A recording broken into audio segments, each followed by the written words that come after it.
सतगुरु पिया। रंग रंगे बिना घर नहीं जाऊंगी, रंग रंगे बिना घर नहीं जाऊंगी।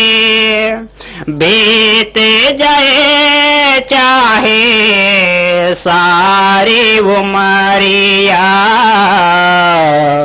बीत जाए चाहे सारी उमरिया। सतगुरु पिया मोरे रंग दो चुनरिया, सतगुरु पिया मोरे रंग दो चुनरिया। सतगुरु पिया धर्मदासी विनय कर जोरी, धर्मदासी विनय कर जोरी। ओढ़ चुनरिया जाओ स्वामी की सजरिया, ओढ़ चुनरिया जाओ स्वामी की सजरिया। सतगुरु पिया मोरे रंग दो चुनरिया, सतगुरु पिया मोरे रंग दो चुनरिया। सतगुरु पिया।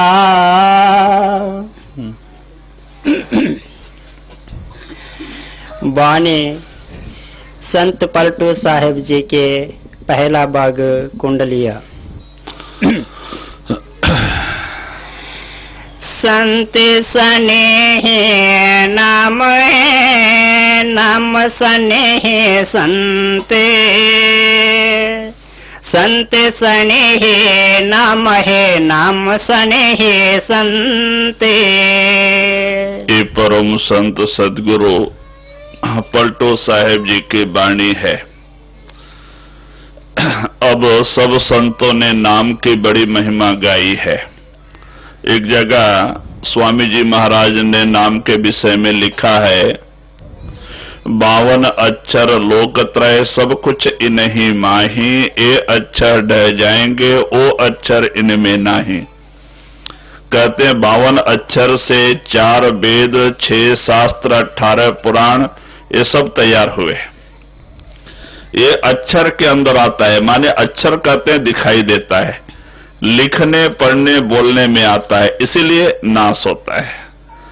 तो अब संत जो कहते हैं कि जो नाम संत हमें देते हैं वो इन अक्षरों में नहीं। हमें शंका भी हो सकता है, जब अक्षर ही नहीं तो संत कैसे देते हैं? कि जो दिखाई नहीं देता है, लिखने पढ़ने बोलने में नहीं आता है, तो संत कैसे देते हैं?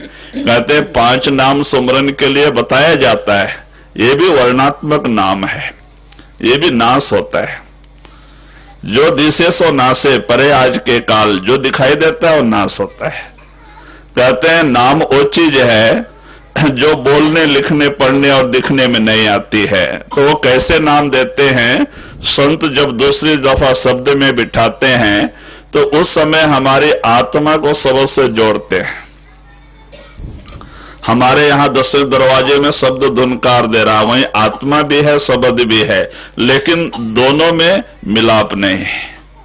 नामदान के दिन वो कनेक्शन देते हैं, जोड़ देते हैं, इसीलिए हमें आवाज सुनाई देता है, प्रकाश दिखाई देता है, कोई न कोई छोटा मोटा अनुभव होता है। तो वो नाम है जो लिखने पढ़ने बोलने में नहीं आता, वो कनेक्शन दिया जाता है। और वो सब के अंदर वो 10वें दरवाजे में धुनकार दे रहा है। कहते उस नाम से कौन मिला सकता है? नाम स्नेही संत हैं और संत स्नेही नाम। कहते हैं कि नाम और संत एक ही हैं।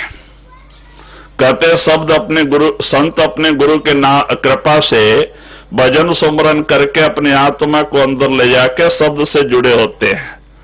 शब्द ही जो है नाम है।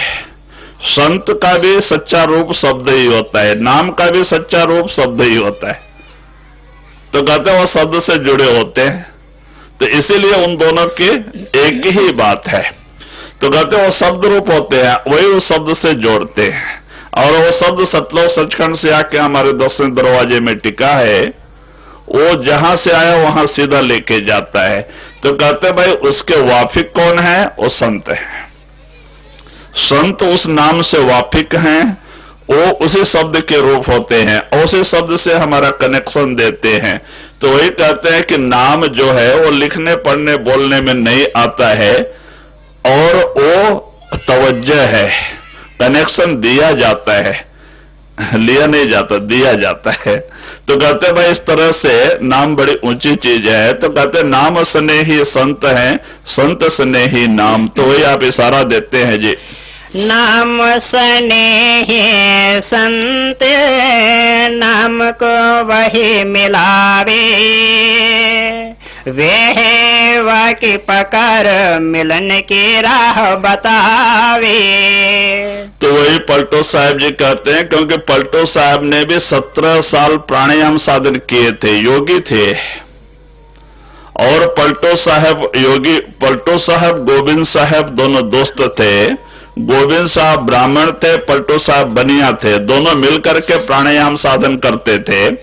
गोविंद साहब को क्या हो गया कि देशाटन करने के लिए गए तो भिखा साहब मिल गए, संत महात्मा मिल गए, और योगी थे, वो ब्राह्मण थे, तो उनको सुर शब्द का अभ्यास मिल गया। तो जब उन्होंने साधन किया, उनकी रूह अंदर गई, तब उन्होंने सोचा अरे मेरा साथी तो उसी प्राणायाम में लगा हुआ है, उसको भी जगाया जाए। तो गोविंद साहब ढूंढते ढूंढते आए तो पलटो साहब अयोध्या में मिले। तो उनके दोस्त ने उनको नाम दिया, सुर शब्द का अभ्यास दिया, और इन्होंने भी कमाई किया, और इनकी रूह भी सतलोक सचखंड पहुंच गई। तब जाके नामदान देना चालू कर दिया। तो वही कहते हैं कि भाई इस तरह से संत वो शब्द रूपी होते हैं, वही उस नाम से वापिक होते हैं, और उस नाम से वही हमारी आत्मा को जोड़ते हैं। तो वही आप कहते हैं संत और नाम में कोई फर्क नहीं जी।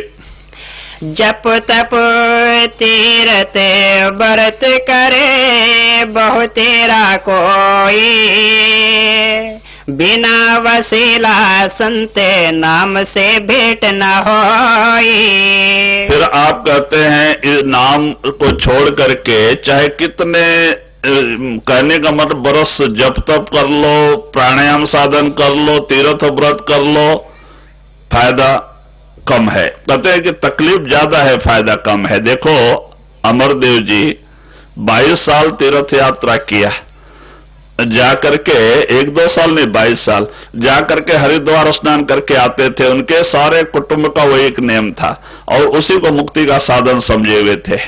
और इसी तरह से जब 22वें साल में गए तो वहां पे उनको एक ब्रह्मचारी साधु से मुलाकात हो गई। वो योगी था, तो उसने क्या सोचा, ये सिख थे, सिख में जैसे दाढ़ी बाल बचपन से बढ़ा देते, तो उसने सोचा ये भी कोई गुरुमुख है। इनका रूप देख के इनको भी साधु समझ लिया वो ब्रह्मचारी साधु ने, और दोनों आपस में मिलकर के 8-10 दिन खाना बनाए, तीर्थ यात्रा किया, सब घूमे गांव मिल के रहे। और जब साथ में लौटने लगे ट्रेन से, तो पहले अमरदेव जी का गांव आया। तो अमरदेव जी ने विनती किया कि महाराज 10 दिन से हम लोग साथ हैं, तो आज एक दिन हमारे घर में एक टाइम रह के सवेरे चले जाओ। शाम का समय था, योगी ने मान लिया, दोनों मिल के आए घर पे। तो अमरदेव ने बड़ा खातिर बातिर किया घर में लाके, और अच्छा तरह से खाना पीना बनवाया। जब रात को दोनों खाने के लिए बैठे, 2-4 ग्लास खाए, तो ब्रह्मचारी साधु को ख्याल आया कि अरे मैंने तो इनसे पूछा ही नहीं तुम्हारा गुरु कौन है। देखो 12 दिन के बाद तो वो पूछते हैं भाई तुम्हारा गुरु कौन है।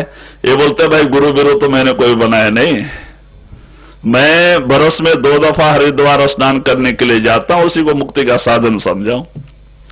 तब तो उस योगी के मन में बड़ी ग्लानि पैदा हुई, और उसको बड़ा गुस्सा आ गया। कहता है तू निगुरा, अरे मैं निगुरे का नमक खा लिया, पानी पी लिया, मेरा इतना दिन का किया कराया सब भ्रष्ट हो गया। और गुस्से में वो खाना छोड़ के वहां से निकल चला गया रात को। अब बताओ, जो 12 दिन से साथ हो गए और घर से खाना छोड़ के निकल जाए ऐसा दोस्त, तो दोस्त के दिल पे क्या बीतती है। तो रात भर उनको नींद नहीं आई और रोते रहे। अरे मैं 22 साल जो तीर्थ यात्रा किए, गुरु के बगैर उसकी कोई कीमत नहीं। बड़ा पश्चाताप हुआ, रोते रहे, रात भर नींद नहीं आई कि वो बेचारा खाना छोड़ के चला गया। तो बाद में उनके घर में ही गुरु अंगद देव जी की लड़की ब्याही थी, उनके भाई के लड़के के साथ में। तो वो सवेरे उठ के 4 बजे गुरु ग्रंथ साहब का पाठ करती थी, रोज करती थी, लेकिन ये कभी सुनते नहीं थे। उस दिन रात को नींद नहीं थी, बड़े प्रेम प्यार से सुना। तो उसमें क्या है, खाली नाम महिमा गुरु महिमा। गुरु ग्रंथ साहब में क्या है, खाली नाम महिमा गुरु महिमा। बड़े प्रेम से सुना, दिल में लग गया। जब वाणी खत्म हुई तब जाके वो नमस्कार करके कहते हैं, बेटी तूने अभी जो पाठ पढ़ाई किसका है? तो कहती है कि ये गुरु नानक की वाणी है, और उसी जगह पे हमारे पिताजी अब गुरु बने हैं, अंगद देव जी बैठे। कहते बस मुझे लेके चल। तो वो लेके जाती है और गए। उस समय इनका 70 साल का उम्र हो चुका था, अमरदेव जी का। और गए, अंगद देव जी के चरणों में गिरे और बहुत रोए कि मेरा इतना बरस वृथा चला गया, मुझे पहले ही सूझ क्यों ना आई, पहले ही समझ क्यों ना आई। रोने लगे। तो अंगद देव जी हंस के कहते हैं, भाई सब समय होता है, जब तक समय नहीं आता है लाख सुनो, लाख सत्संग में जाओ, मन मानता नहीं। लेकिन जब समय आ जाता है तो एक वाक्य ही काफी है, वो दिल में लग जाता है और इसमें परिवर्तन आ जाता है। अभी आपका समय आ गया, आप आ गए। तो चिंता मत करो, अभी चलो, जो बचा है उसमें भी वो काम पूरा हो सकता है। मालिक का नाम का रूप हो जाओ। तब उन्होंने उनको नाम दिया। आप गए, फिर वहां से लौट के घर पे आए नहीं, वही रात दिन गुरु की सेवा में रुक गए। 2 किलोमीटर से बहंगी बना के 2-2 मटका बांध के पानी ढोते रहते थे सुबह से शाम तक, और रात को जब नींद टूट जाए तब पानी सेवा। देखो 72 साल की उम्र में गुरु मिले और 84 साल तक 12 साल उन्होंने सेवा किया, रात दिन किया, मालिक का नाम स्मरण करते। कहते हैं फिर अंगद देव जी वही अमर देव जी को अपनी जगह में बिठा के गए। तो वही पलटू साहब भी इशारा देते हैं कि नाम के बगैर चाहे कितना तीर्थ व्रत कर लो, दान पुण्य कर लो और कितना ही तपस्या कर लो, लेकिन जब तक कि हमारे वो नाम हमारे अंदर प्रकट नहीं होता है, हमारा काम बनता नहीं। जी कोटि न करे उपाय, भटक सगर से आवे, संत द्वारे जाए, नाम को घर तब पावे। कहते हैं भाई, सब भटकने के बाद जब ये आत्मा संतों के दरवाजे पे आती है तो सच्चे नाम का भेद संतों के द्वारा ही मिलता है। देखो हमारे बाबा सोमनाथ महाराज जी कोई कम भक्ति तपस्या नहीं किए थे, उनका सारा जीवन तपस्या में गया था। उन्होंने 33 साल एक लंगोटी के ऊपर नवनाथ पंथ में, गोरखनाथ पंथ में प्राणायाम साधन किया था। और उस जमाने में वो ब्रह्म तक उनकी रूह पहुंची हुई थी। देखो बॉम्बे में वर्ली नाका सीफेस के वहां पहाड़ी पे कोई मुर्दा रात को लाके इनके बगल में सुला के चला गया। तो कहते उन्होंने मुर्दे को भी जिलाया, क्योंकि एक अबला रोती बैठी थी, उसकी पत्नी, उसके कोई बाल बच्चे नहीं थे। जब ये सवेरे उठे अभ्यास से तो देखा कि कोई अबला औरत रो रही है, तो जाके पूछते हैं क्यों बहन क्या बात है, तो इधर रोते बैठी है। तो कहते मेरा एक ही आधार था, वो चला गया, अब मैं किसके आधार पे जाके रहूं, मैं भी यही समुद्र में गिर के मर जाना। तो उनको दया आ गई, तो उन्होंने सोचा मेरा तपस्या, मेरा जो साधन है वो फलित हुआ है क्या नहीं। तो उन्होंने मंत्र का जाप करके थोड़ा सा विभूति अपने झोले से निकाल के कमंडल का पानी डाल के घोल के मंत्र पढ़ के उनके उसके मुंह में डाल दिया, मुर्दा जिंदा हो गया। तो कहते भाई उस समय उन्होंने बॉम्बे में मुर्दे को भी जिलाया था और बीदाल, महाराष्ट्र बीदाल में 3 साल बरसात नहीं तो बरसात भी गिराया था। इतनी ताकत थी, ब्रह्म स्टेज में चेतन पहुंचा था लेकिन शांति नहीं। तो बाद में जब देशाटन करते करते करते घूमते घूमते ब्यास डेरा बाबा जयमल सिंह, सावन सिंह महाराज मिले, उन्होंने आगे का रास्ता बताया। जब इनकी रूह सतलोक गई तब जाके शांति आई। तो कहते हुए जब तक कि संतों से वसीला ना होवे, संत ना मिले, तब तक उस सच्चे नाम की कदर ही पता नहीं चलता, नाम क्या चीज है। जी पलट ये है प्राण पर आदि से तियो अंते, संत सणे ही नाम है, नाम सणे ही संते। तो वही पलटो साहब कहते हैं भाई नाम जो है वो जीवन का आधार है और ये सृष्टि दुनिया का भी आधार नाम है। इसीलिए तो कहा है नाम के धारे खंड ब्रह्मांड, नाम के धारे तुरिया पताल। कहते उस नाम ने बनाया। इसी को गुरु नानक ने भी कहा है, शब्दे धरती शब्दे आकाश, शब्दे शब्द भया प्रकाश, सगले सृष्ट शब्द के पीछे नानक शब्द घटे घटाछे। कहते जिस शब्द ने, जिस नाम ने सारी दुनिया को बनाया, वही नाम हमारे 10वें दरवाजे में धुनकार दे रहा है।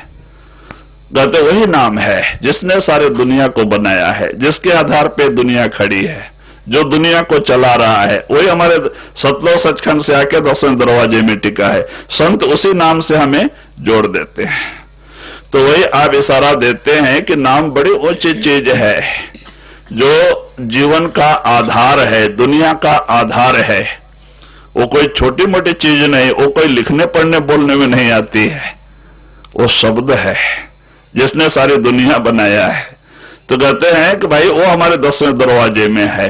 तो संत हमें उसी नाम से जोड़ देते हैं और वो नाम प्रकट हो गया, हमारा काम बन गया। जी शब्द प्रकट हो गया, काम बन गया। जी नाम के रे परताप से भय आन के आन,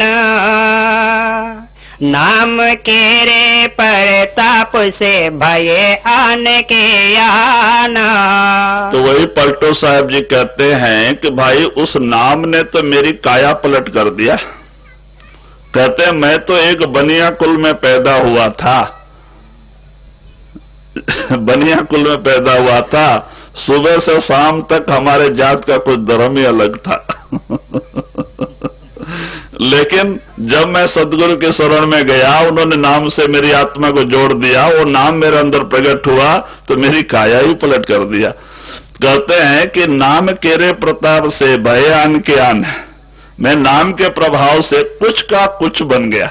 नाम ने मुझे कुछ का कुछ बना दिया। मैं तो एक नीच जात में पैदा हुआ, बनिया के जात में। सुबह से शाम तक झूठ बोलना हमारे जात का धर्म था, लेकिन उस नाम ने मेरी खाया पलट कर दिया। अब कोई मुझे नीच व जात वाला नहीं कहता है। लोग आके नमस्कार करते हैं, सर झुकाते हैं, बड़ी इज्जत देते हैं, ले जाके सत्संग कराते हैं। लोग महात्मा कहते हैं, भाई किसकी महिमा है? नाम की महिमा है। तो कहते हैं भाई नाम के रे प्रताप से भय आन के आन, मैं उस नाम के प्रभाव से मेरी काया पलट हो गई, मैं कुछ का कुछ बन गया, नहीं तो कौन पूछने वाला है। भाई नाम बड़ी ऊंची चीज होती है जो संत हमें देते हैं, लेकिन उसकी कदर होनी चाहिए। हमें भी सवेरे उठ के घंटे 2 घंटे अभ्यास करना चाहिए। अगर अभ्यास नहीं करते हैं तो नाम की कदर नहीं। कहते हैं कि धोबी को हीरा मिला, गधे के गले में बांध दिया। जो धोबी को सबसे बड़ा प्रेम माने प्यारा क्या होता है, उसका गद्दा। तो उसको क्या पता है कि ये हीरा है, सफेद पत्थर बड़ा चमकीला है, गद्दे गले में बांध दिया। तो कहते भाई ऐसे हमें नामदान मिला, हमने दुनिया के गले में बांध दिया। नाम बड़ा अमर चीज है। मीरा भाई जब साधन करके अंदर गई, जब उसके अंदर वो नाम प्रकट हुआ तो मीरा खुश हो गई, कहती पायो जी मैंने नाम रतन धन पायो, वस्तु अमोलक दई मेरे सदगुरु कृपा कर अपनायो, पायो जी मैंने नाम रतन धन पायो। वो रत्न है जिसकी कोई कीमत नहीं, जिससे हमारे घट में प्रकाश हो जाता है, करोड़ों जन्मों का जो अज्ञान रूपी अंधेरा है दूर हो जाता है। वो नाम बड़ी ऊंची चीज है। कहते हैं एक जड़ जीव को महात्मा बना देती है, परमात्मा बना देती है।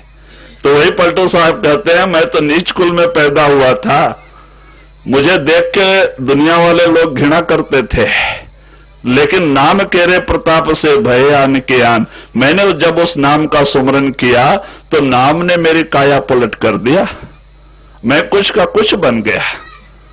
अब लोग मुझे इज्जत देते हैं, प्रेम प्यार से बुला के ले जाते हैं और हमारी बात को सुनते हैं, हमें इज्जत देते हैं। भाई ये किसकी महिमा है? उस नाम की महिमा है जी। भय आन के आन बड़े के पाव पड़ूंगा, काबपुरा तिल तेल फूल संग बिकता महंगा। तो इसीलिए पलटू साहब कहते भाई उस नाम तो बहुत ऊंचा है, मैं ऐसे बड़ों के पैर पड़ता हूं जिन्होंने मुझे उस नाम को दिया। मैं अपने सदगुरु के चरणों में दंडवत नमस्कार करता हूं जिन्होंने मुझे वो नाम दान दिया। देखो इसी को कबीर साहब भी कहते हैं, गुरु को कीजिए दंडवत कोटि कोटि प्रणाम, कीट न जाने भृंग को वह कर ले आप समान। कहते भाई सदगुरु को कोटि कोटि दंडवत नमस्कार करो जो उन्होंने तुम्हारे ऊपर उपकार किया। क्योंकि कीड़े, भृंगी कीड़े को पता नहीं, भृंगी क्या करता है, वो बाहर से हरे पत्ते पे रहने वाला हरा कीड़ा को पकड़ के लेके आता है और उसको मट्टी का घर बना के रखता है। देखो दरवाजे पे, खिड़कियों पे भृंगी मट्टी का घर बनाता है, छोटा छोटा कमरा बनाता है और पत्ते के ऊपर हरा कीड़ा होता है उसको पकड़ के लेके आता है। पहले तो अधमरा कर देता है, उसको बेहोश कर देता है और बेहोश करके एक एक कमरे में एक एक कीड़े को बंद करता है और सवेरे 4 बजे आके उसको अपना जो है कि शब्द सुनाता है। तो अंदर का कीड़ा जैसे जैसे वो शब्द की तरफ ख्याल करता है तो उसका रूप, रंग, शरीर सब चेंज हो जाता है और उसको भी पंख आ जाते, वो भी भृंगी बन जाता है। इस तरह से भृंगी अपने कुटुंब को बढ़ाता है, वो अंडा बच्चा नहीं देता है अपना शब्द सुना के उस कीड़े को अपने जैसा ही बना लेता है। उसके शब्द में इतना बड़ा ताकत है भृंगी शब्द। तो कहते हैं कबीर साहब के गुरु भी वो अपना शब्द से कनेक्शन दिया है, वो शब्द को हमारे अंदर प्रकट करके कहते हैं कि गुरु और पारस में बड़ो अंतरो जान, पारस तो लोहा कंचन करे लेकिन गुरु कर ले आप समान। कहते हैं संतों की एक विशेषता होती है, जो संतों की शरण में आ जाता है, तन मन धन सब कुछ दे के गुरु का बन जाता है, उसको संत क्या करते हैं, अपने जैसा ही बना लेते हैं। अपने में, अपने शिष्य में कोई फर्क नहीं रखते। पारस तो फर्क रखता है, पारस क्या करता है, लोहे को सोना बना देता है, लेकिन पारस नहीं बनाता। सोने की तो कीमत है, पारस की कोई कीमत नहीं।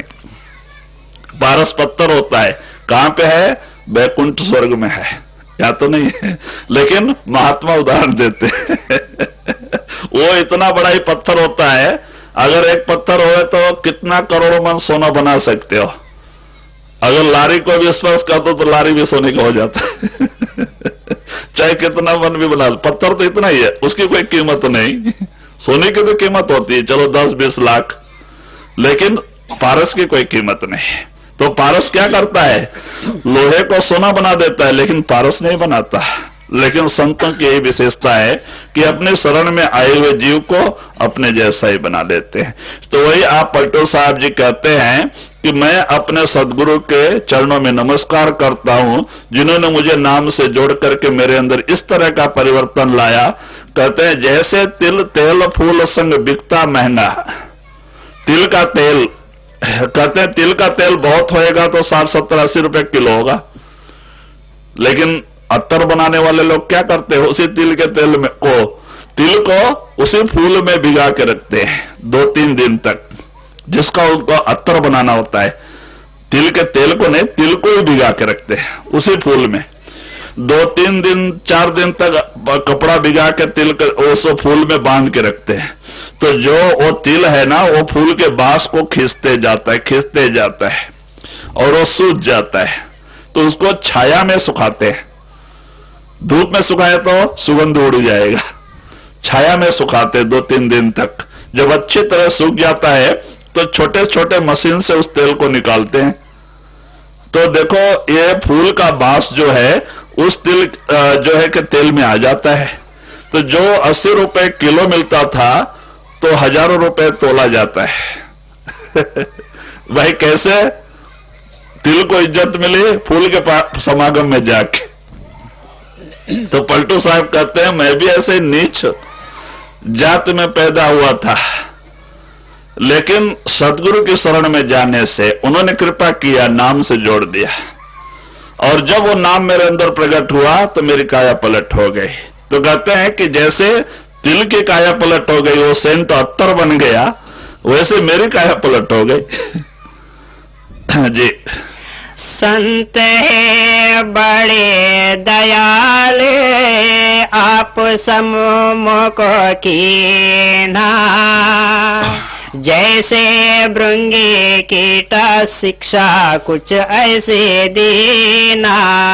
तो वही पलटो साहब भी कहते हैं कि भाई संत बड़े दयाल हैं। वो क्या करते हैं कि जैसे भृंगी कीड़ा दूसरे कीड़े को लाके अपने कुठार में, अपने घर में बंद करके ऊपर से अपना शब्द सुना के अपने जैसे बना लेता है, ऐसे मेरा सदगुरु ने मुझे वही शिक्षा दिया, मुझे भी अपने जैसा ही बना लिया। अपना शब्द अंतर्दर में प्रकट करके मुझे जैसे पापी मलिन आत्मा को अपने जैसा बना लिया। ये उन संतों की विशेषता है, इसलिए कहते हैं संत दयाल होते हैं। कहते हैं कि वो अपना शब्द को देख करके, शब्द से कनेक्शन देख के, शब्द हमारे अंदर प्रकट करके अपने जैसा ही बना लेते हैं। देखो बुल्ले शाह तो पंजाब में हुए, बुल्ला साहिब यूपी में हुए। वो कुनबी थे, नीच कुल में पैदा हुए थे और गुलाल सिंह के यहां मजदूरी करते थे। गुलाल सिंह के नौकर थे वो। गुलाल सिंह जमींदार थे और उनके पास बुल्ला साहिब नौकर थे। तो एक बार बुल्ला साहिब के घर में 6-7 मेहमान आ गए।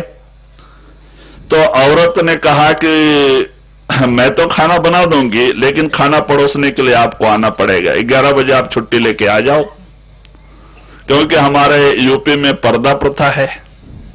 औरतें जो है मुसक डालते, माने पर्दा डालते, घूंघट डालते। तो उस समय, उस जमाने में पर्दे का बहुत बड़ा रिवाज था।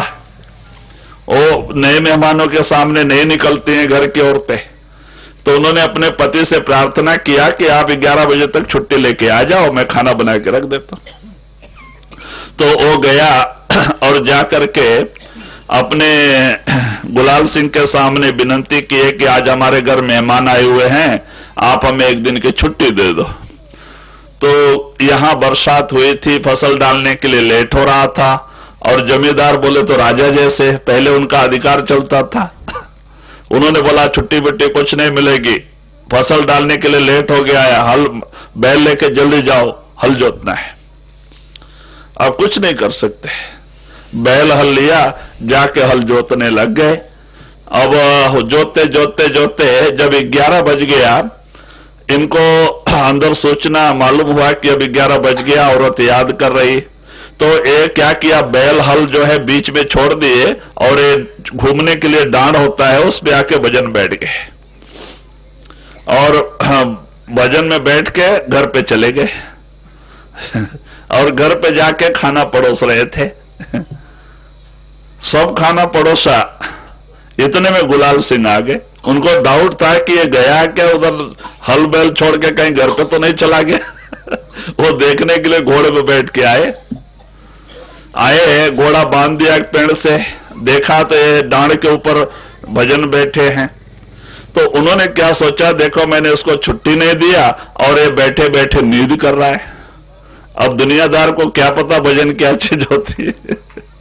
ये बैठे बैठे नींद कर रहा है, काम करना छोड़ के नींद कर रहा है।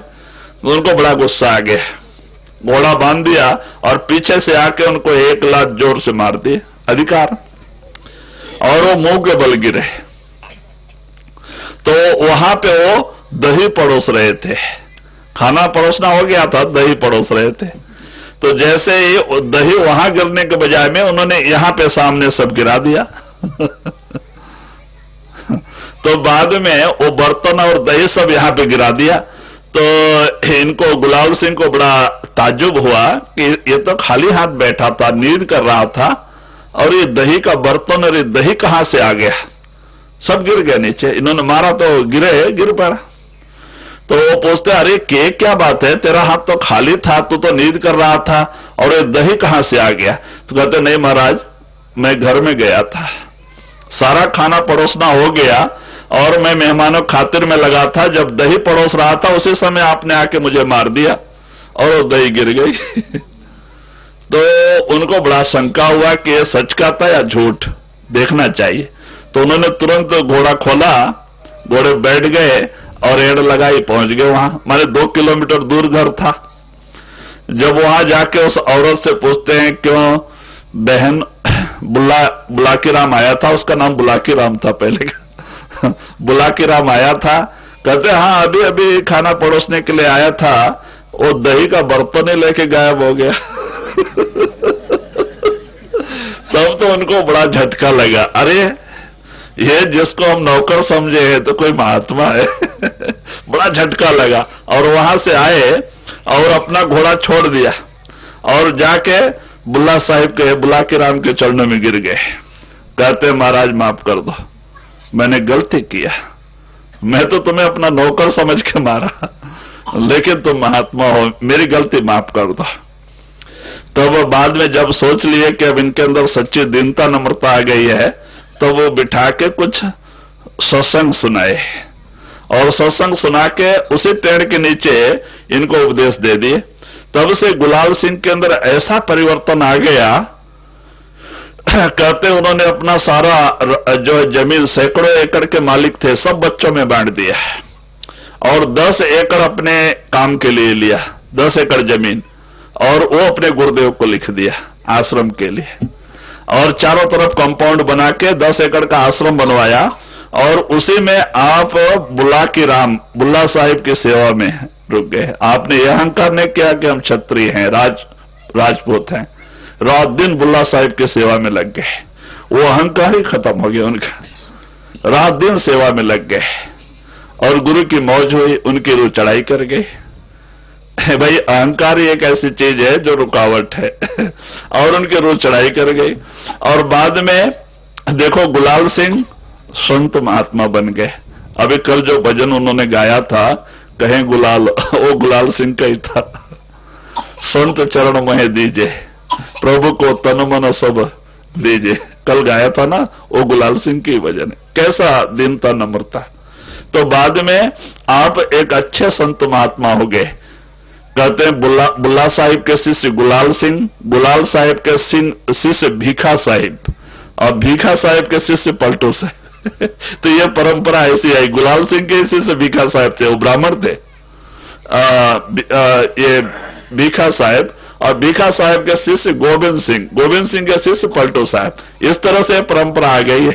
तो कहते भाई ये संतों के अंदर विशेषता होती है, संत दयाल होते हैं। जो सब कुछ भूल जाता है, तन मन धन सब दे के गुरु का बन जाता है, तो संत उसके बन जाते हैं। कहते हैं गुरु कर ले आप समान, वो अपने जैसा ही बना लेते हैं, अपने शिष्य में अपने आप में कोई फर्क नहीं देखते जी। राय किया सुमेर अजया गजराज चढ़ाई, तुलसी होएगा रेंड शरण के पेज बढ़ाई। तो वही पलटो साहब कहते हैं राई किया सुमेर। राई कहते हैं सरसों को। सरसों कितना छोटा चीज होता है, राई हम छौंकते हैं ना, राई छोटी छोटी, जीरा और राई कितना छोटा होता है। कहते हैं भाई संतों के अंदर वो है कि राई किया सुमेर, सरसों को पहाड़ बना देते हैं। कहते हैं राई किया सुमेर अजया गजराज चढ़ाई। कहते हैं मैं, पलटो साहब कहते हैं मैं राई जैसा नीच कुल में पैदा हुआ था, एकदम छोटा जीव निकम्मा था, लेकिन मुझे सुमेर बना दिया, बड़ा ऊंचा बना दिया, संतों की दया। और कहते हैं अजया गजराज चढ़ाई। अजया कहते हैं बकरी को, गजराज बोलते हैं हाथी को।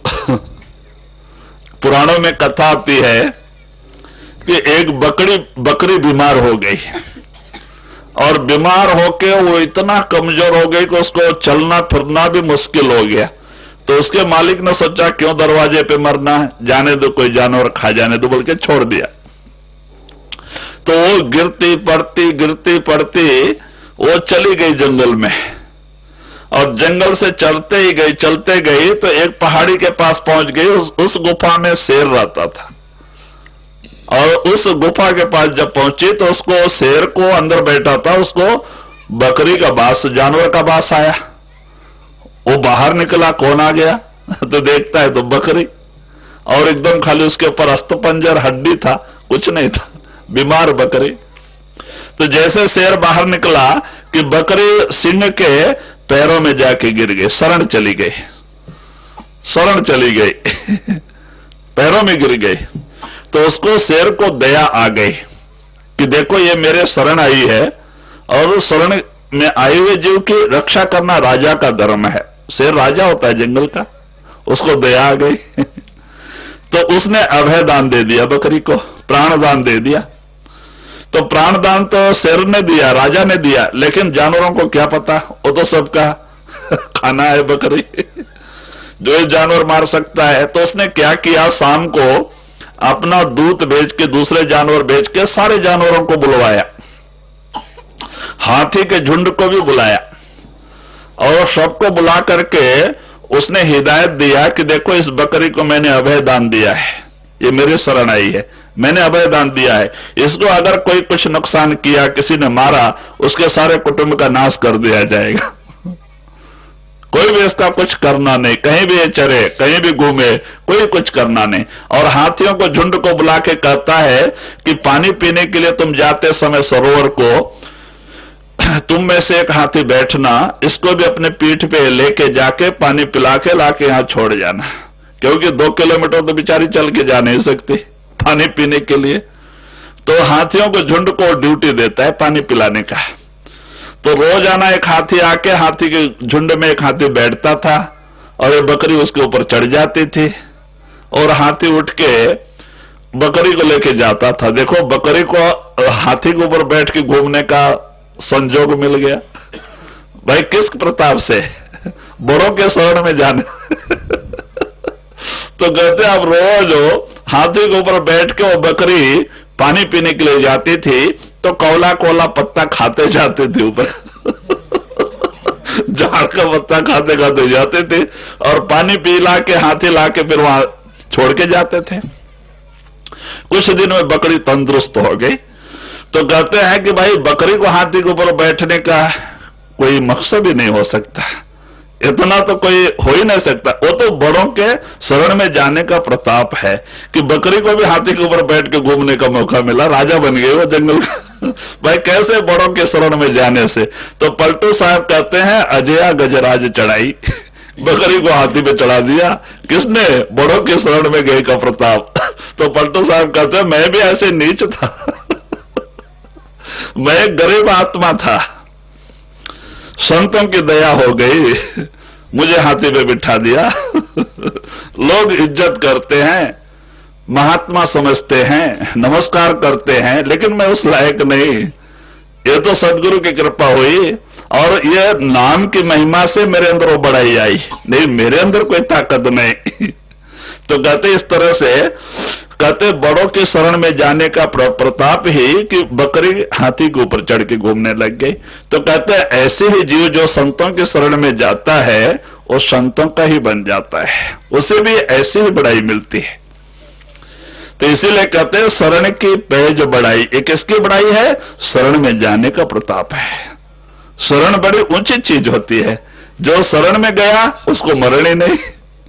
कहते शरण बड़ी ऊंची चीज है, लेकिन शरण में जाना कठिन है। देखो अभी हमारा मन जो है दुनिया के वस्तु का कितना रूप हो चुका है। अगर हमारे दरवाजे से कोई पुराना झाड़ू भी उठा ले जाए तो हम लड़ाई झगड़ा करने लग जाए। हमारा मोह दुनिया के सामान का कितना रूप बना। पुराना झाड़ू दरवाजे पड़ा है, कोई उठा लिया तो लड़ाई झगड़ा, चल ये मेरा है, तुमने कैसे ले लिया। छोटी मोटी चीज के लिए लड़ाई झगड़ा, छोटे मोटे जगह के लिए लड़ाई झगड़ा। भाई क्यों? हमारा जो मोह, हमारा प्रेम हर एक वस्तु का रंग में रंगा है। वो सारे उस चीजों से निकल करके संतों के चरणों में आवे बड़ा कठिन है। हर सामान से, हर तरह से निकल के हमारा प्रेम प्यार सदगुरु के चरणों से जुड़ जाए कितना कठिन है। तो कहते उसी को शरण कहते हैं। शरण का मतलब कि सब तरफ से अपने ख्याल को मोड़ के सदगुरु के चरणों से जोड़ देना, सब कुछ गुरु का समझ के दुनिया में रहना। हमारा कुटुंब परिवार भी गुरु का है, हमारा धन संपत्ति, हमारा माड़ी बंगला, हमारा खेती गृहस्थी सब गुरु का है। हम तो एक कार्यकर्ता हैं, गुरु ने हमें ड्यूटी दिया है, इस तरह से करना बहुत कठिन काम है। लेकिन जब तक शरण में आते नहीं काम भी नहीं बनता। तो कहते हैं अभी हम शरण में आने की हमारे अंदर ताकत नहीं, तो इसीलिए संत महात्मा में सुमरन और ध्यान का तरीका समझाते हैं। जब हम सुमरन भजन 2-2.5 घंटे रोज करते हैं, धीरे धीरे हमारी आत्मा सिमट के 9 से 10वीं में आ जाती है। और जब गुरु अंदर प्रकट हो जाता है, जब अंदर गुरु को देख लेते हैं तो गुरु के ऊपर भरोसा आ जाता है, तब हम ऑटोमेटिक शरण चले जाते हैं। और जब गुरु के शरण में पहुंच गए, बाहर नहीं गए तो अंदर जाना पड़ता है, अंदर में शरण चले गए तो गुरु अमूल्य चीज नाम प्रकट कर देता है। वो गुरु की अमूल्य दात है। इसीलिए तो कबीर साहब कहते हैं पहले दाता शीश भया जो तन मन अर्पा शीश, पीछे दाता गुरु भया जो नाम दिया बख्शीश। तब वो नाम, वो शब्द प्रकट कर देता है गुरु। लेकिन शरण में जाने के बाद तो बाहर नहीं जा सकते, तो अंदर में जाना ही पड़ता। अंदर में चले जाते हैं ऑटोमेटिक। जब अंदर में गुरु को देख लेते हैं, गुरु किस हस्ती का मालिक है, भरोसा आ जाता है। अंदर में जब देखते हैं वो प्रकाश रूप गुरु का, गुरु के चरणों में भरोसा आ जाता है और उसके शरण में ऑटोमेटिक ये चला जाता है। और उस स्टेज से जब दुनिया को देखते हैं तो दुनिया सब कचड़े का डब्बा नजर आता है। हमारा कुटुंब परिवार, धन संपत्ति, माड़ी बंगला, सब कचड़े का डब्बा नजर आता है। तो ऑटोमेटिक ये गुरु के शरण में चले जाता है। और जब ये गुरु के शरण में चला जाता है, गुरु वो अमूल्य चीज नाम शब्द प्रकट कर देता है, जो बड़ी अमूल्य चीज है, जो सारी दुनिया का आधार है। तो इसीलिए कहते हैं कि वो उस चीज को प्रकट कर देता है। वो प्रकट हो गया, हमारा काम बन गया। तो इसीलिए पलटो साहब जी बड़ा गूढ़ रहस्य, बहुत गूढ़ बात बता रहे। तो वही कहते हैं ये क्योंकि शरण की पेज बढ़ाई, ये शरण का प्रताप है कि वो कि एक बकरी को हाथी के ऊपर बिठा दिया। कौन सी चीज भाई? शरण। तो कहते हैं ऐसे गरीब मलिन पापी आत्मा को भी शरण भगवान बना देता है, मानव से देवता कर देता है। बड़ी ऊंची चीज है शरण। जी। तुलसी होएगा रेंड शरण की। हाँ, तुलसी होएगा रेंड शरण की पेज बढ़ाई। वही आप और एक उदाहरण देते हैं कि ऐसे विदेशी लोग आए हुए थे, हमारे भारत में आते रहते ना लोग घूमने के लिए। तो उन लोगों के देश में ठंडी बहुत होता है, तो वहां पे कोई झाड़ पाला पैदा नहीं होता था। तो उन्होंने क्या किया, हमारे यहां से एरंडी का बीज लेके गए। एरंडी का बीज जिसका हमारे भारत में कोई कीमत ही नहीं। तो वो 2-4 उठा के लेके गए यहां से, और उसको गमले में मट्टी डाल के, खाद डाल के उन्होंने घर में लगा दिया। अब घर में गर्मी होने के कारण से वो पैदा हुआ।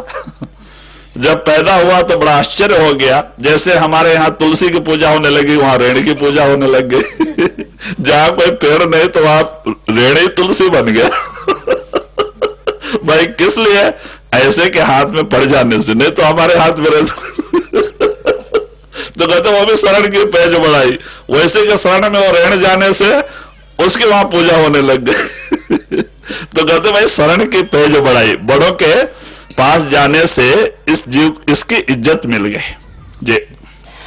पलट जाति न नीच में सब गुण के खान, नाम के रे प्रताप से भये आन के आना। तो वही पलटू साहब जी आखिर में अपना ही बयान करते हैं कि पलटू जाति नीच में सब अवगुण की खान। सारे अवगुण मेरे अंदर भरे थे, मेरे जैसा तो कोई पापी नहीं था, लेकिन कहते हैं कि नाम के रे प्रताप से भय आन के आन। सदगुरु ने जब नाम दिया और मैंने साधन किया तो उस नाम ने मेरी काया पलट कर दिया। अब मैं कुछ का कुछ बन गया, उस नाम ने ही मुझे कुछ का कुछ बना दिया। नाम बड़ी ऊंची चीज है। देखो, ये तुलसी साहब के एक शिष्य हृदय था, हृदय यादव था। वो तुलसी साहब हमारे पूना वाले हैं। वो जाकर के यूपी में आगरा में उन्होंने अपना आश्रम बनाया था। तो वो हृदय उनका गुरुमुख शिष्य था। वो पढ़ा लिखा नहीं था, खेती गाय चराने वाला, लेकिन गुरु के ऊपर भरोसा आ गई, उसने साधन किया, उसकी रूह अंदर चली गई, गुरु प्रकट हो गया। तो वो हमेशा विरह की हालत में रहता था, मोटा। तो कहते हैं उसी के ऊपर उन्होंने, जैसे कबीर साहब ने धनी धर्मदास के ऊपर उन्होंने अनुराग सागर लिखा है, ऐसे रत्न सागर लिखा तुलसी साहब ने, वो हृदय के ऊपर बोध करके। भाई कोई भी हो, नीच जात वाला हो, अनपढ़ हो, लेकिन जब वो संतों के शरण में चला जाता है तो इसकी काया पलट हो जाती है। देखो, गुरुमुख से बन गया, उसी के ऊपर रत्न सागर उन्होंने बड़ा गूढ़ रहस्य, सृष्टि का सारा रहस्य उन्होंने हृदय को बताया है। रत्न सागर, पद्म सागर, और कहते हैं कि दूसरा एक अनुराग सागर तो कबीर का था। ऐसे ही घट रामायण, ये सब तुलसी साहब ने लिखा है हृदय के ऊपर। वो गुरुमुख से बन गया। भाई कैसे? संतों की शरण में जाके। शरण बड़ी ऊंची होती है। तो वही आप कहते हैं, नाम के रे प्रताप से भयान के आन, पलटू जाति नीच में सब अवगुण के खान। मैं तो नीच जात में पैदा हुआ था, सारे अवगुणों का खान था, लेकिन उस नाम ने मेरी काया पलट कर दिया। जब वो नाम प्रकट हो गया, मेरी काया पलट हो गई। जी, देखो नाम प्रताप से शिला तेरे जल बीचे, देखो नाम प्रताप से शिला तेरे जल बीचे। तो वही पलटो साहब उदाहरण देते हैं कि देखो, जब राम लंका जाने के लिए सेतु बना रहे थे तो नन नील दो बंदर, तो उनको वो क्या करते थे, ऋषियों के आश्रम के पास रहते थे। तो ऋषि मुनि जो मूर्ति की पूजा करते थे, वो मूर्ति ले जाके तालाब में फेंक देते थे। नल नील बहुत चंचल थे, तो ये काम करते थे। कोई भी मूर्ति ला के रखे, उठा के ले जाके तालाब में डाल देते थे। परेशान हो गए लोग, क्या करे, बंदर श्राप तो दे नहीं सकते। तो बाद में उन्होंने एक आशीर्वाद दे दिया कि जाओ, तुम लोग जिसको हाथ लगाओगे वो पानी के ऊपर तैरेगा। अब श्राप दे के फायदा नहीं बंदर को, बेचारा भूखा मरेगा। तो उन्होंने कहा तुम जिसको हाथ लगा दो वो पानी के ऊपर तैरेगा। ऋषियों ने आशीर्वाद श्राप दिया, तो वो श्राप अभी वहां पे काम में आ गया। तो वो जब मूर्ति उठा के ले जाके तालाब में फेंकते थे तो वो तैरता था। तो ये लोग स्नान के लिए जाते थे तो आराम से उठा के लेके आते थे। वो तैरते रहता था। तो वही काम जो है, सेतु बनाने के समय में वो ऋषियों का श्राप वहां काम में आया। सब लोग बड़ा बड़ा पत्थर उठा के लेके आते थे, हनुमान, जामवंत और बड़े बड़े बंदर लोग। तो जो वो हाथ लगा के रखते थे वो पानी के ऊपर तैरता था। चाहे कितना बड़ा पहाड़ हुए। तो वो जो हाथ लगा देते थे वो समुद्र में तैरता था। तो क्या हो गया, उनको भी अहंकार आ गया। अगर हम लोग नहीं होते तो राम का सेतु बनता भी नहीं। वही अहंकार आता ही है। तो बाद में फिर वो हाथ लगा के रखे, वो भी डूबने लग गया समुद्र में। समुद्र बहुत गहरा होता है, सब अंदर जाने लग गया। बड़े चक्कर में पड़ गया, अब क्या करना। तो सब राम को आके कंप्लेन दिया, अभी क्या करना।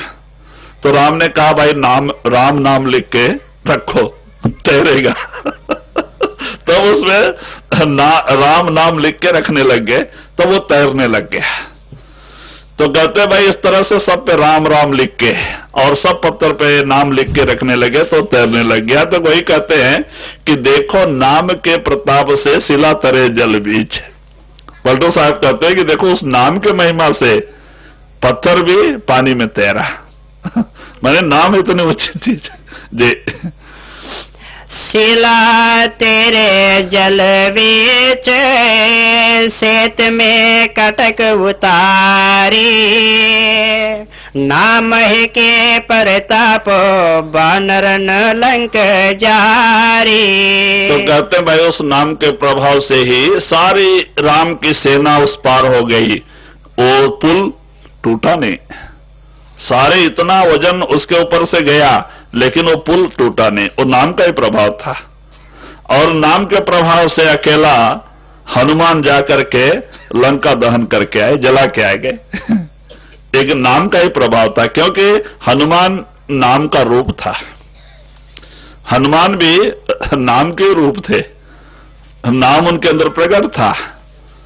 एक बार देखो, जब पूरा ये होने के बाद में सीता उनको जो है कि हार देती है मोती का, तो ये क्योंकि सबको जब लड़ाई खत्म हो गई तो सबको इनाम दे रहे थे, तो ये एक जगह पत्थर पे बैठे थे हनुमान। तो सीता कहती है कि महाराज हनुमान ने इतना बड़ा काम किया, सबको इनाम दे रहे हो, उस बेचारे को कुछ दिया ही नहीं। तो राम कहते हैं सीता उसको इनाम से उसका जी नहीं भरेगा। उसने तो हमें ही अपना ले लिया है, उसको इनाम दिया तो इनाम से जी नहीं भरेगा। सीता का दिल माना नहीं, इतना बड़ा काम किया और सबको दिया, वो बेचारा कितना नाराज होएगा। तो उन्होंने बड़ा मोती का हार था, बड़ा कीमती था, उन्होंने हनुमान को बुला के दे दिया। अब हनुमान ने तिरस्कार नहीं किया, ले लिया, गए पत्थर पे चढ़ के बैठ गए और तोड़ दिया उस हार को।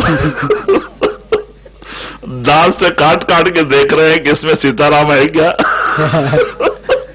वो तो उनको तो वो नाम के रंग में रंगे थे, लेकिन इनको पता नहीं, सीता को राम को पता था। तो वो तोड़ के देख रहे हैं, मोती को दांत से तोड़ देते हैं, देखते हैं जिसमें राम और सीता ने फेंक देते, तोड़ के ये काम चालू कर दिया। तो दूसरे जामोन तो लोग आके नमस्कार जी। अच्छा अच्छा। तो जामोन तो लोग आके गुस्सा करने लग गए, अरे आदि शक्ति की अवतार सीता ने आपको इतना बड़ा हार बहुमान में दिया, तो इस तरह से उसका ये कर रहा है। तो कहते भाई जिसमें राम नहीं, राम और सीता नहीं, वो मुझे लेके क्या करना है। तो कहते भाई वो तो देखो हनुमान भक्ति इसीलिए कहा जाता है, उन्होंने उस नाम को प्रकट किया था। तो कहते नाम बड़ी ऊंची चीज है। तो वही आप इशारा देते हैं कि उसी नाम के लिखने से सिला तरी जल बीच, और उसी के ऊपर से उनकी सारी सेना पार हो गई।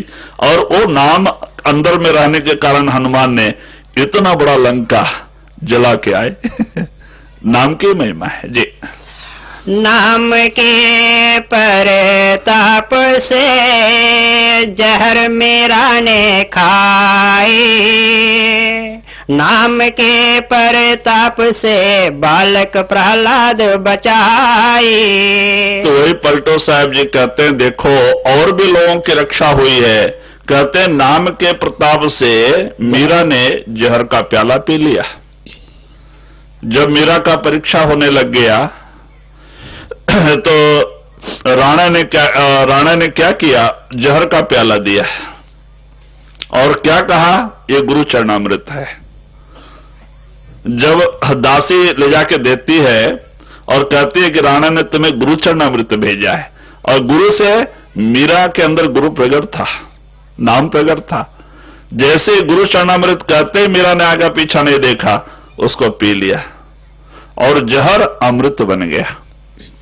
जब इस तरह से भी मीरा नहीं मरी तो राणा को और दुख हुआ। उन्होंने क्या किया, एक विषैला सांप जंगल से पकड़वा के लेके आया और उसको सोने की पिटारी में बंद करके ताला लगा के और दासी के हाथ से भेजा कि भाई जाओ मीरा को दो कि राणा ने तुम्हें सोने का हार भेजा है और अकेला दरवाजा बंद करके तुम इसे पहनना, क्योंकि उनका क्या ख्याल था, ये जंगली सांप है, ताला खोलते ही डंक मारेगा, मीरा मर जाएगी।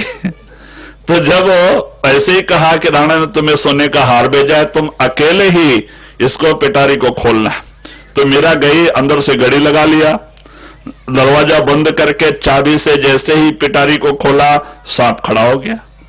मीरा ने देखा, बड़े प्रेम से उसको पकड़ के अपने गले में डाल लिया, सांप हार बन गया।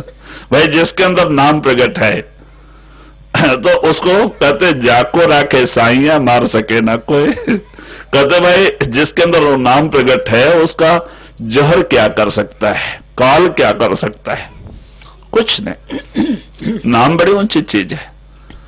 तो वही आप इशारा कर देते हैं कि नाम के प्रताप से जहर मीरा ने खाई और नाम ही भक्त प्रहलाद बचाई।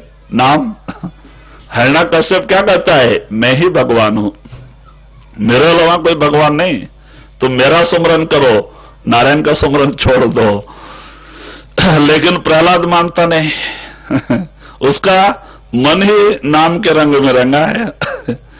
वो नारद की ये थी। बहुत कोशिश करने के बाद में नहीं मना सकते, वो तो नारायण के रंग में रंगा था, छोड़ना क्या है। तो कहते हैं बहुत कोशिश करने के बाद भी नहीं। तो देखो कितना तकलीफ देता है, पहाड़ की चोटी से नीचे गिरा देता है, कुछ नहीं होता है। और जलते हुए अंगार, उनकी ही एक बहन थी होलिका, देखो उसके साथ में देख के उनको बिठाए, तो कहते हैं कि उसको एक ऋषि ने साड़ी दिया था कि इसको पहन के तू बैठेगी तो आग में तू जलेगी नहीं। लेकिन क्या हो गया, होलिका जल गई, प्रहलाद रह गए। बहुत कोशिश किया लेकिन नहीं मरे। तो कहते हैं लास्ट में किसने बचाया, नाम ने ही। तो कहते हैं कि नाम बड़ी ऊंची चीज है, अगर वो नाम प्रकट हो जाए हमारा काम बन गया। जो सारी सृष्टि का करता है, नाम के धारे खंड ब्रह्मांड, कहते नाम के ही, नाम ने ही सारी दुनिया बनाया है। नाम का मतलब शब्द होता है, जिसने सारी दुनिया बनाया है। गुरु नानक ने भी कहा है, शब्दे धरती शब्दे आकाश, शब्दे शब्द भया प्रकाश, सगली सृष्ट शब्द के पीछे नानक शब्द घटे घटाच। वही शब्द हमारे 10वें दरवाजे में दुनकार दे रहा है। कहते वही नाम, कहते नाम बड़ी ऊंची चीज है। अगर वो नाम आपके अंदर प्रकट हो जाए, एक जन्म नहीं करोड़ों जन्मों के पाप दग्ध हो जाते हैं। नाम बड़ी ऊंची चीज है, बड़ा निर्मल है, पवित्र है जी।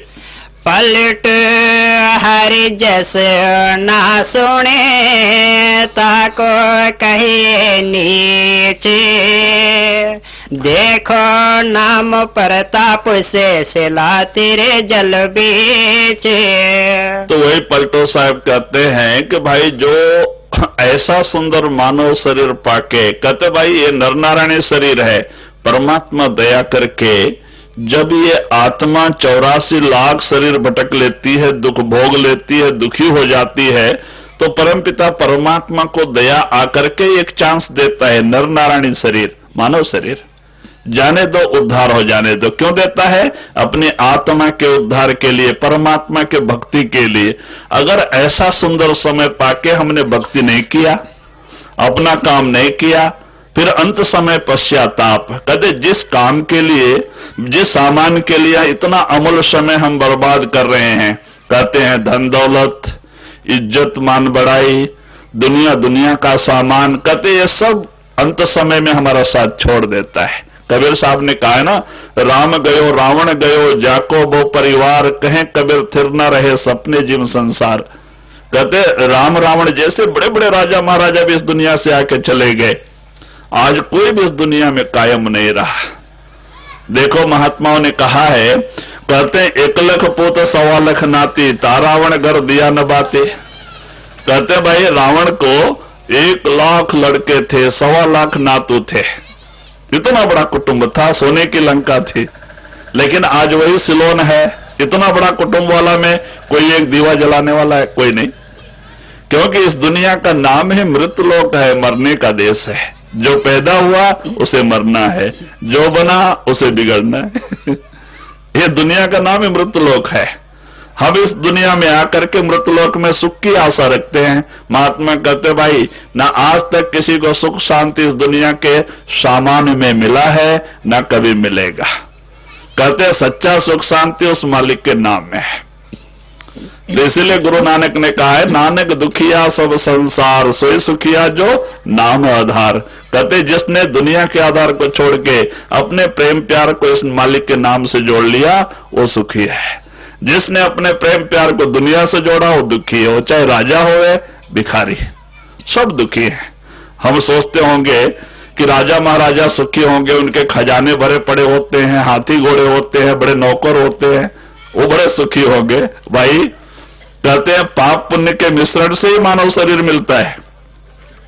पिछले जन्मों में हम खाली पुण्य ही पुण्य किए होते स्वर्गों में होते, खाली पाप ही पाप किए होते तो नरकों में होते। पाप पुण्य के मिश्रण से ही मानव शरीर मिलता है। किसी के पुण्य ज्यादा पाप कम, किसी के पाप ज्यादा पुण्य कम।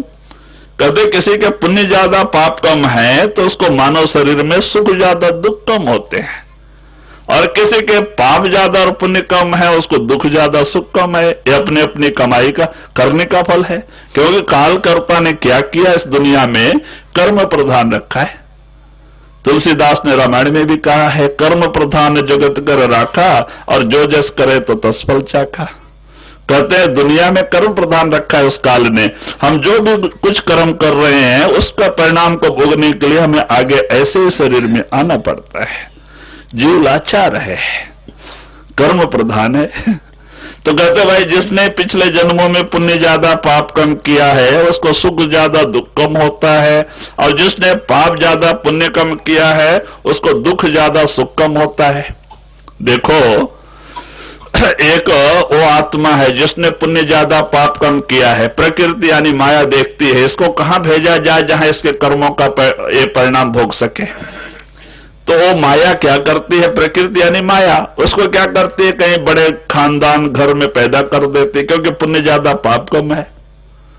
तो पैदा होते ही उसको सुख, वो बंगले में रहता है, कार में घूमता है, हालांकि उसने बंगला नहीं बनाया, कार नहीं खरीदा, उसके प्रारब्ध ऐसे हैं, उसके कर्म ऐसे हैं। पैदा होते ही बंगले में पैदा होता है, कार में घूमता है, उसके माँ बाप के मिल फैक्ट्री होते हैं, उसके दिमाग भी कर्मानुसार, हमारे दिमाग हमारे कर्मों के आधार पे है, मन में ख्यालात भी हमारे कर्मों के अनुसार ही उड़ते हैं।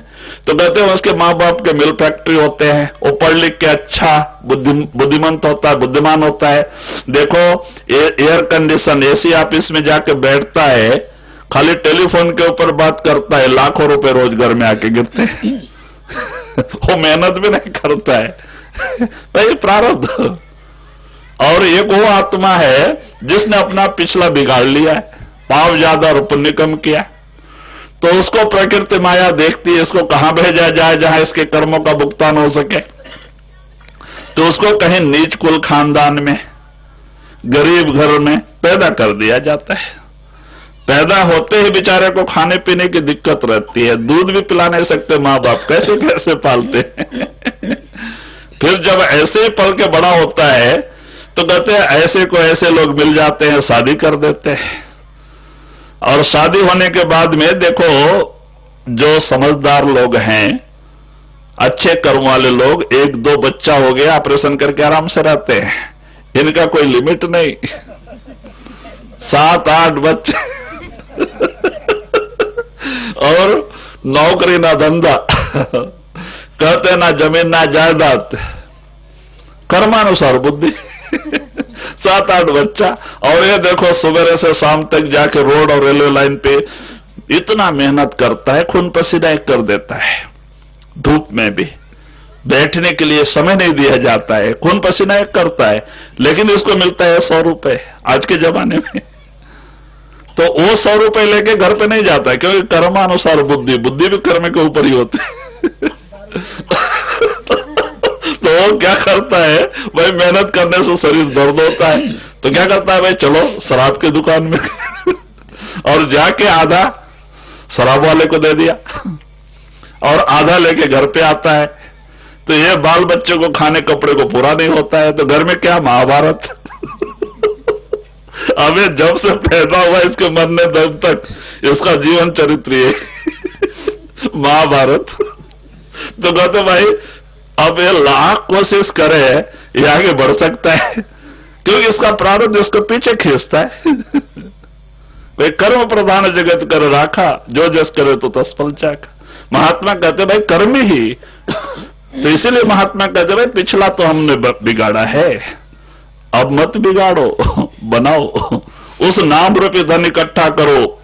जिस काम के लिए परमात्मा ने आपको इतना सुंदर समय मानव शरीर दे के भेजा है, वो काम तो करो।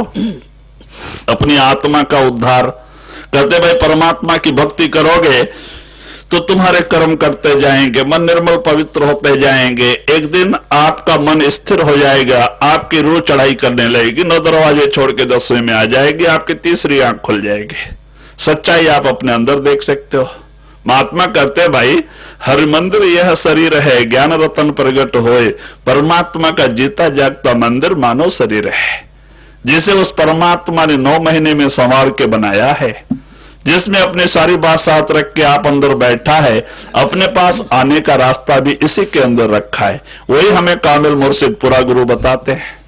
आपको अपने अंदर जाने का रास्ता तरीका समझाते हैं। कहते रोज सवेरे उठो, 2.5 घंटे उस प्रभु के नाम सुमरन भजन से प्रेम प्यार करो, बैठो। धीरे धीरे आपके कर्म करते जाएंगे, आपकी रूह धीरे धीरे चढ़ाई करेगी, 9 दरवाजे छोड़ के 10वें में आ जाएगी, आपकी तीसरी आंख खुल जाएगी, सच्चाई आपको अपने अंदर मिल जाएगी। आप वहां से देखोगे कि भाई काल ने कैसे दुनिया की रचना किया है जीव को फंसाने के लिए।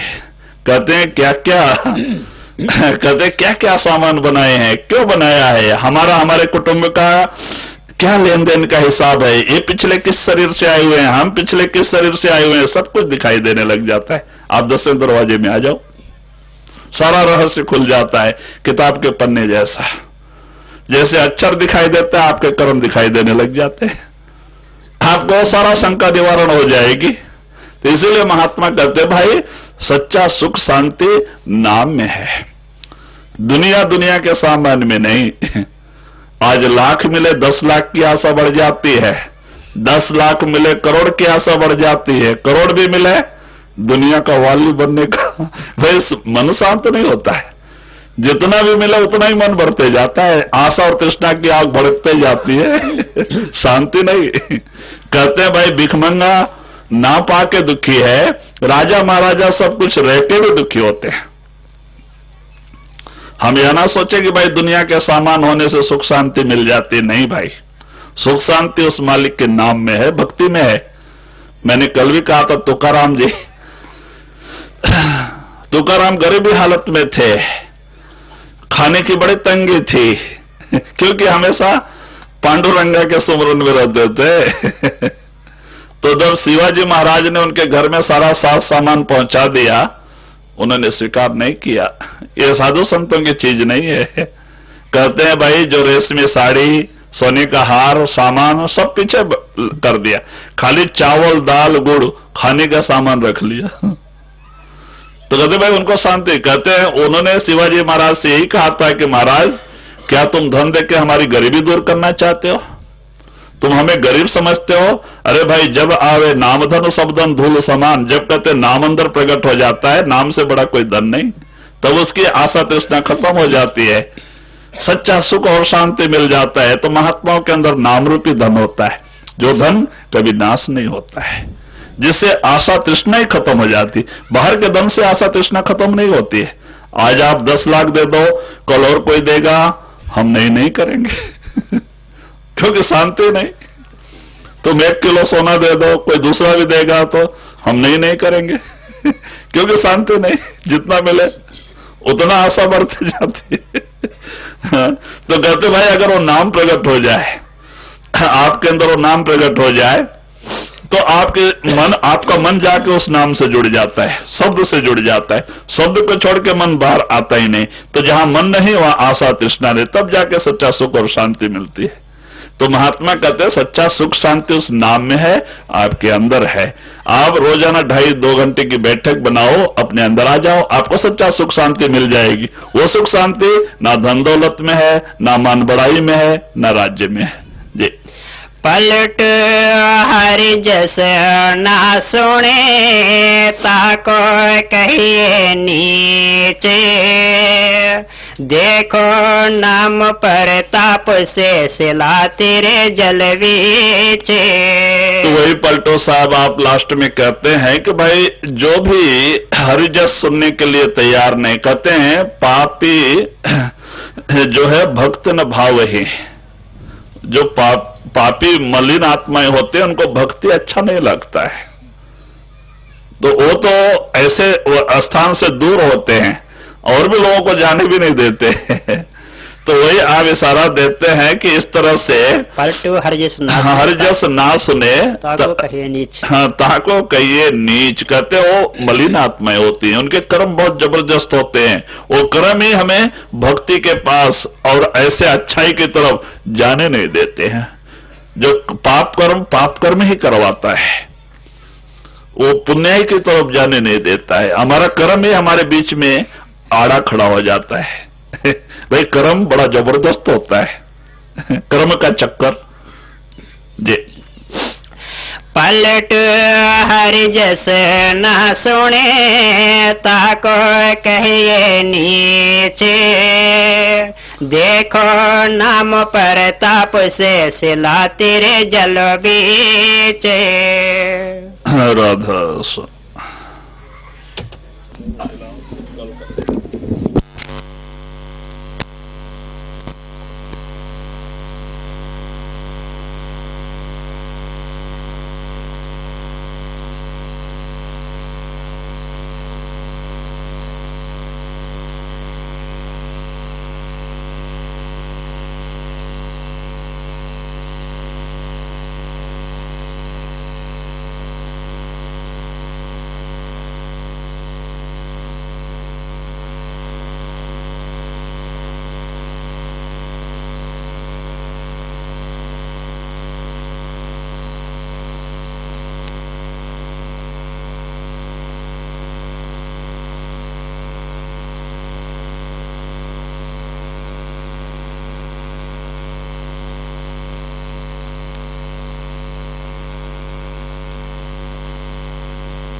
बस वो आवाज आता है।